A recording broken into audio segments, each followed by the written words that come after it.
اعوذ باللہ من الشیطان الرجیم بسم اللہ الرحمن الرحیم۔ آج جس موضوع پہ ہم نے بات کرنی ہے وہ ہے اسکول لیڈرشپ اور 6 ایز، 6 ایز، یعنی انویئنگ، انلسٹ، امباڈی، امپاور، ایویلویٹ اور آخری ہے انکریج۔ لیڈرشپ پر بہت کچھ لکھا جا سکا ہے، بہت کچھ بولا جا رہا ہے، دنیا میں مختلف لوگوں کے اپنے اپنے ویوز ہیں لیڈرشپ کے حوالے سے، لیکن یہاں ہم بات کریں گے اسکول لیڈرشپ، اور اس میں جنرل لیڈرشپ بھی آ جاتی ہے، اس کے ساتھ بھی ہم اس کا تانا بانا جوڑ لیتے ہیں۔ ہمارے لیے نبی اکرم صلی اللہ علیہ وسلم کی سیرت پر عمل دونوں جانوں کی کامیابی ہے۔ قیادت کے جن 6 ایز کا ذکر آپ کے سامنے کیا جائے گا وہ نبی اکرم صلی اللہ علیہ وسلم کی قائدانہ زندگی کا مضبوط حصہ تھیں۔ مزے کی بات یہ ہے کہ ان 6 ایز پر جدید تحقیق نے مہر ثابت کر دی ہے کہ اگر کوئی سربراہ یا قائد 6 ایز کو اختیار کرے گا تو کبھی خائب نہیں ہوگا، ہمیشہ کامیابی اس کے قدم چومے گی۔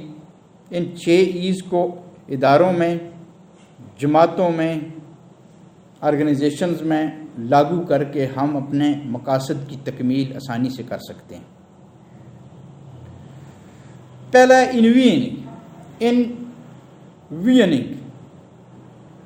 ویژن کو عمل میں لانا، یعنی مقصد کو خیال میں لانا، مقصد کو خیال میں لانا۔ انویژننگ کا مطلب یہ ہے کہ جو مقصد آپ نے اپنے لیے یا اپنے ادارے کے لیے طے کیا ہے اس کو بار بار خیال میں اس طرح لانا کہ وہ مقصد حاصل ہو چکا ہے۔ آنکھیں بند کر کے بھی اس عمل کو کیا جا سکتا ہے اور اپنی ٹیم کے سامنے متعدد بار اس کا تذکرہ کر کے بھی انویژن کی جاتی ہے۔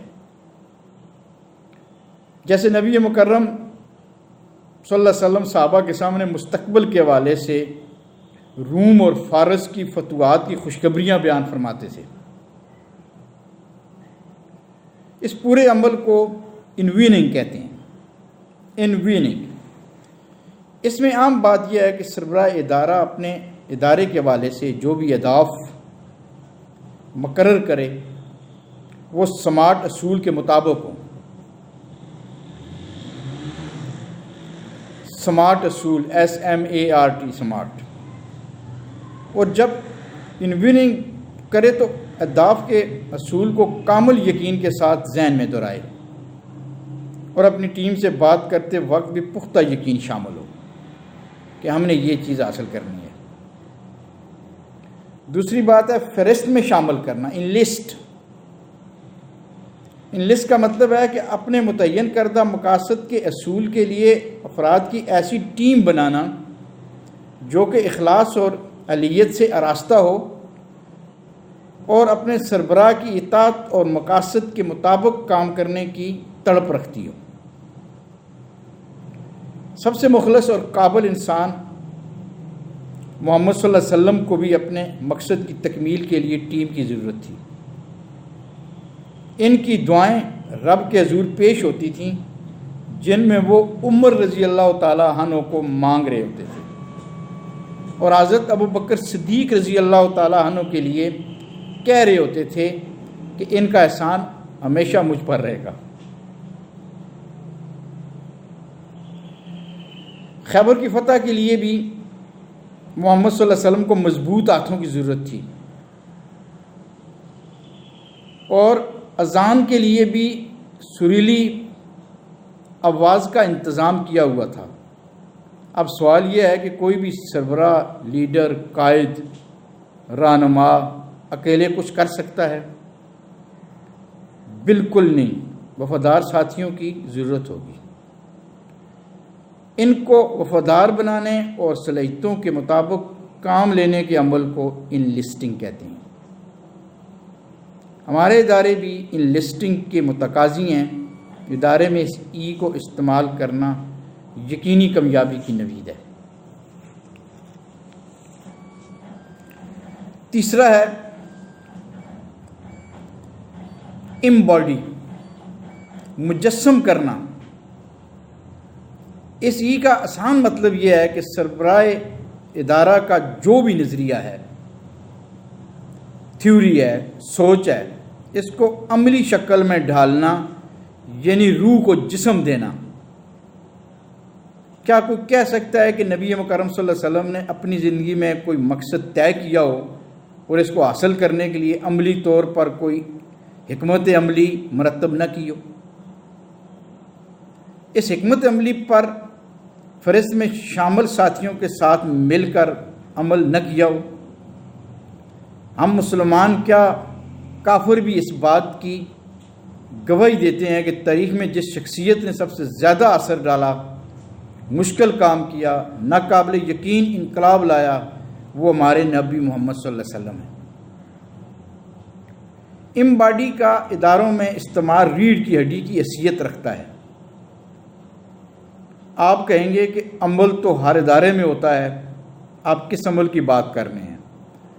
مقصد طے کرنے اور انویننگ کرنے کے بعد جن ساتھیوں کو انلسٹ کیا گیا ہے، ان کی مشاورت سے عمل کے لیے منصوبہ بندی کرنا اور ٹھوس اقدامات اٹھانا تاکہ مقصد حاصل کیا جا سکے۔ امباڈی کا مطلب ہے کہ ان تمام باتوں کو لکھنا، جائزہ لینا، پھر جائزے کے مطابق تبدیلیاں کرنا ہے۔ امباڈی کی سب سے بہترین حکمت عملی PDSA سائیکل ہے، جو آپ کو مختلف کتابوں میں مل سکتا ہے۔ چوتھا ہے اختیار دینا، امپاور، EMPOWER، امپاور، اختیار دینا، چوتھا ای۔ اس ای میں لیڈر کے کرنے کے دو کام ہیں۔ ایک یہ کہ کسی کو بھی ذمہ داری دیتے وقت واضح ہدایات دینے کے ساتھ اختیار بھی دے۔ ذمہ داری اور اختیار ایک دوسرے کے ساتھ لازم و ملزوم ہیں۔ ایک ادارے کا وزٹ کیا، وہاں کے انچارج سے معلومات لیں۔ ان کا کہنا تھا کہ کرسی کی جگہ بھی تبدیل کرنے کے لیے ہیڈ آفس سے اجازت لینی پڑتی ہے۔ امپاور میں آپ کسی سے کام لینا چاہتے ہیں تو آپ اس کو امپاور کریں گے، اور اس طرح آپ کے جو ٹیم ممبر ہیں وہ آپ پہ اعتبار بھی کریں گے، یقین کریں گے، اور آپ کھل کے کام کریں گے۔ پانچواں ای جو ہے جائزہ لینا ہے، ایویلویٹ۔ اگر آپ کسی کام کا جائزہ نہیں لیں گے تو آپ کو یہ معلوم نہیں ہو سکے گا کہ جو ہم نے مقاصد طے کیے تھے کیا وہ حاصل ہو رہے ہیں یا نہیں ہو رہے ہیں۔ یہ ای سابقہ 4 ایز کا جائزہ لیتی ہے کہ عمل کیا اور کیسے ہو رہا ہے، مقصد طے کر کے اس کی دہرائی کر کے ٹیم ممبران کو مقصد کے اصول میں شامل کر کے عمل کے لیے بھرپور حکمت عملی بتا کر اور عمل کرنے کے تمام مراحل کا سربراہ جائزہ لیتا ہے کہ ٹیم ممبران مقصد سے بخوبی آگاہ ہیں۔